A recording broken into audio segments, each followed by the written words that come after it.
Hello everyone, welcome back to our YouTube channel youth academy. तो I hope आपने पिछला chapter revise किया होगा जो हमारे मॉडर्न एज पे था। तो उसमें से कुछ क्वेश्चन रिवाइज कर लेते हैं कि जो बसादी वर्ड है वो किस टर्म में यूज़ किया जाता था। तो आई होप आपने पिछला चैप्टर पढ़ा होगा। उसमें अगर आपने देखा होगा जो बसादी है वो हमने किसके लिए यूज़ किया था, जैन टेम्पल के लिए। जो जैन मंदिर होते थे उन्हें क्या कहते थे, बसादी। और थेरावड, THERA, थेरावड किसके लिए यूज करते थे हम, एंटर के लिए। जो वेस्ट मॉन्क होते थे मेनली उनके लिए थेरावड यूज करते थे। तो इसके बिहाफ पे ही दो क्वेश्चन और ट्राई करते हैं और ये आप ही सॉल्व करेंगे। अगर आपने सही से पढ़ा होगा तो आप इसके जो आंसर है वो सही से दे पाएंगे। तो नेक्स्ट क्वेश्चन में देख लेते हैं। जो चंद्रगुप्त मौर्य थे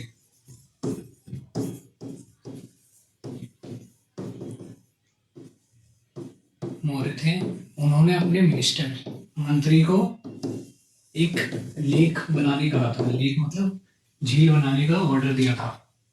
उनके मंत्री का नाम क्या था, पुष्यगुप्त।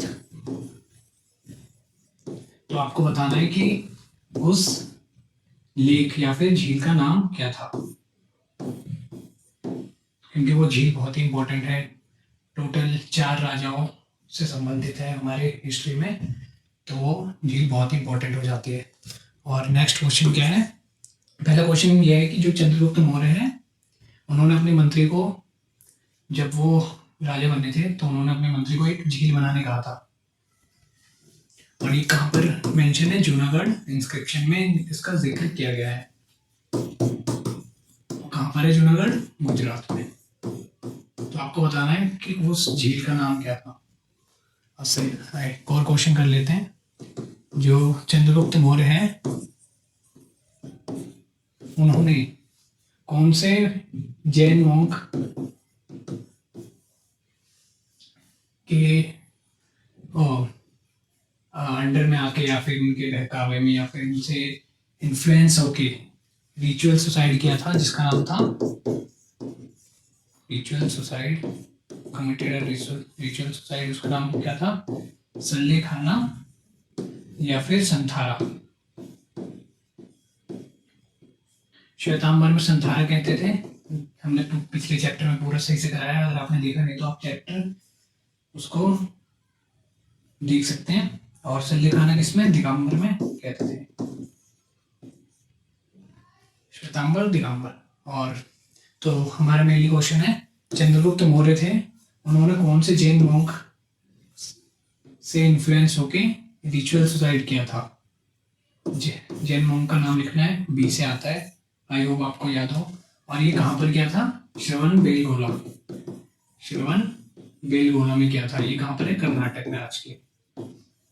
और बाहुबली का statue after 12 gaps of year, जो जैन उनके ऊपर मंदिरों की जो मूर्ति होती थी उसको क्या कहते हैं, महामस्तिष्क अभिषेक, जो पूजा करते थे बाहुबली की मूर्ति को। ये भी हमने पूरा रिवाइज किया था।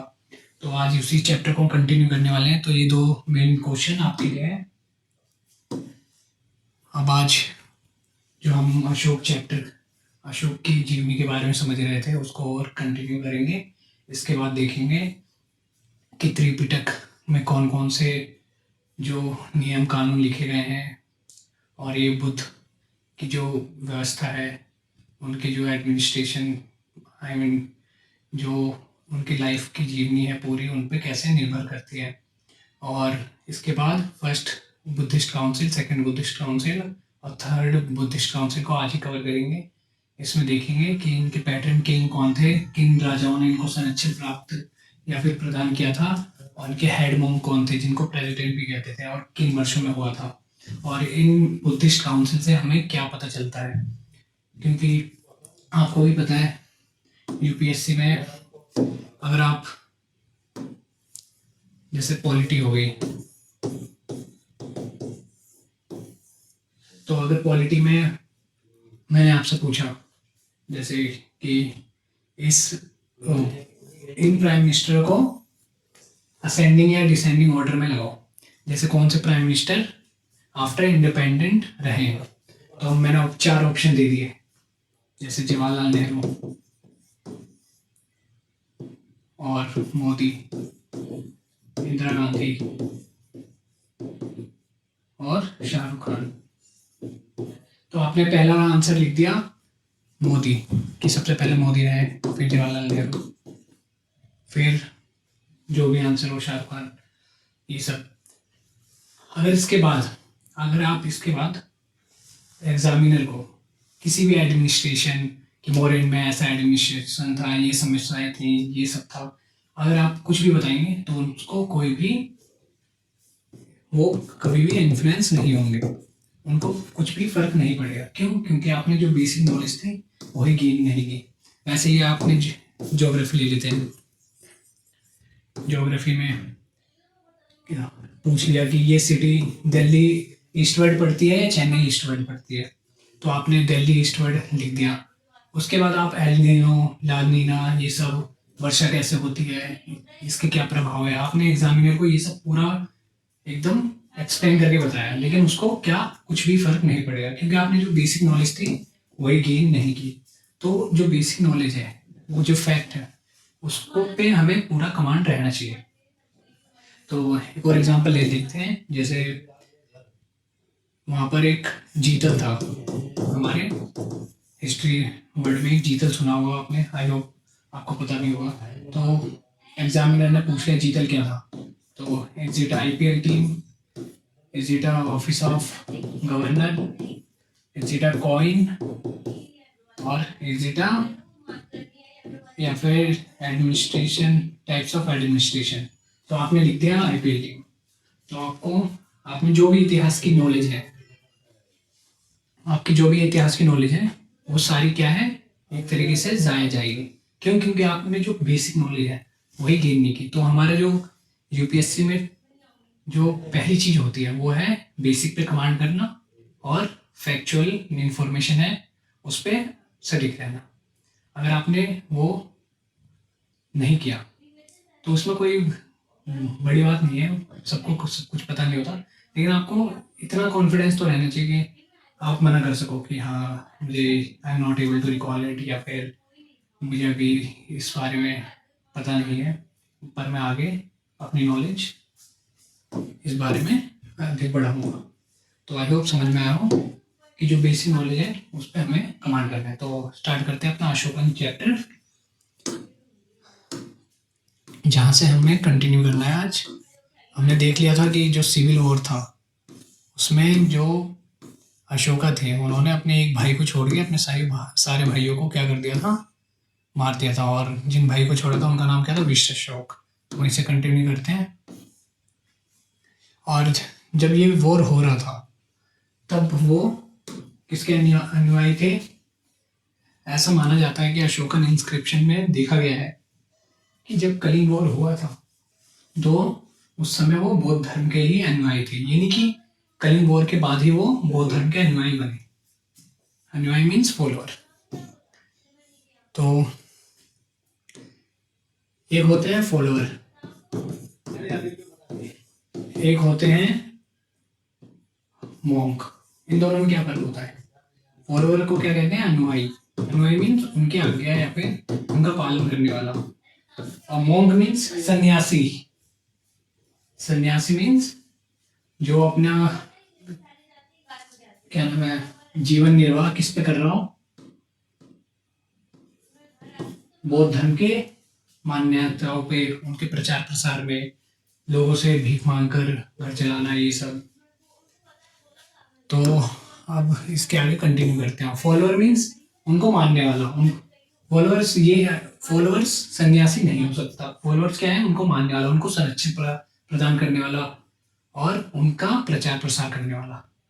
आई होप समझ में आया हो कि इन दोनों में डिफरेंस होता है। मॉन्क, अनुयायी, फॉलोअर नहीं होते। वो फॉलोअर की तरह कार्य करते हैं, पर उनकी जो दिनचर्या होती है वो एक फॉलोअर से बहुत ही अलग होती है, अनुयायी से बिल्कुल अलग होती है।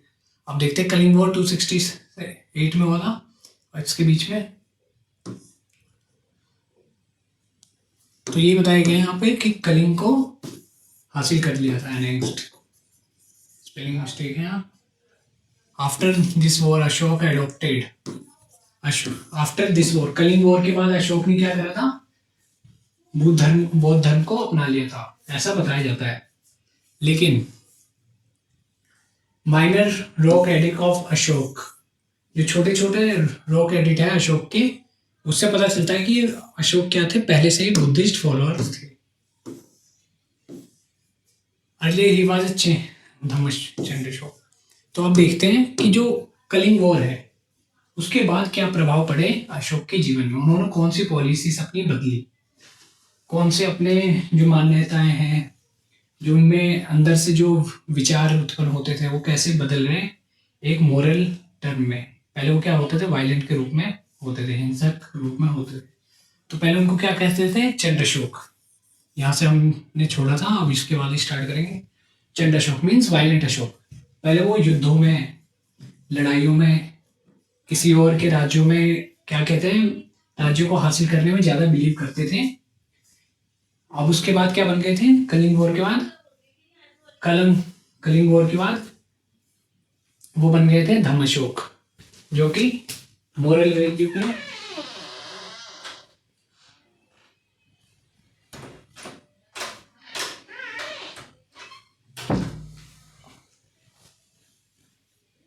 Sorry for that. तो क्या बन गए थे वो कलिंग वॉर के बाद, धम्मशोक, मतलब मोरल वैल्यू, उनकी जो नैतिक वैल्यू है वो ज्यादा उन पर जोर देने लगे थे अपने पॉलिसीज में, अपने व्यवहारों में, इन रियलिटी में, कि हमें हिंसा का रूप नहीं लेना है, हमें व्यवहारिक रूप से काम करना है, हमें जो भी विजय प्राप्त करनी है वो एक मोरली रूप से होनी चाहिए। तो पहला क्या था, चंद्रशोक से धम्मशोक बन गए थे, ट्रांसफॉर्म हो गए थे। Second bheri ghosh, bheri ghosh means threatening neighbour by military power. इसका क्या मतलब है, threatening neighbour by military power. तो अपनी जो सैन्य शक्ति है उसके आधार पर, मिलिट्री पावर के आधार पर अपने पड़ोसी देशों को नीचा दिखाना या फिर उनको डराना। जैसे कौन करता है इस समय, it is example of 1970 war. हमने बांग्लादेश को क्या करा है, एक नए देश के रूप में जन्म दिया by military power. It is example of. अब देखते हैं उसके बाद किस में चेंज हो गए थे, भेरी घोष टू धम Ghosh. It is proceeding neighbour country को हासिल करने या उनको उनके विचारों पर काबू करना, इनके द्वारा बाय मॉरल एक्शन। पहले कैसे रूप लेते थे वो, हिंसक रूप लेते थे, अब वो क्या हो गए, मॉरली हो गए, कि हमें अगर किसी शत्रु से लड़ाई करनी है या फिर किसी देश को हासिल करना है तो उनको मॉरली समझाना, बातचीत करके, ये सब। तो ऐसे बदलाव आए। अब फिर digvijay, defeated and conquering neighbour to Dhammavijay. अब पहले वो जो नेबर थे, पड़ोसी देश थे, उनको डिफीट करके अपने सैन्य शक्तियों के बल पे हराकर कब्जा कर लेते थे। लेकिन बाद में वो धर्मविजय बन गए, कि मोरली जीतना है, हमें उनके विचारों के रूप में जीतना है, उनके जब तक वो मान ना जाए तब तक उनके किसी भी राज्य पर कब्जा नहीं करना है। तो आई होप समझ में आया हो। दिग्विजय टू धम्म विजय ट्रांसफॉर्म हो गए।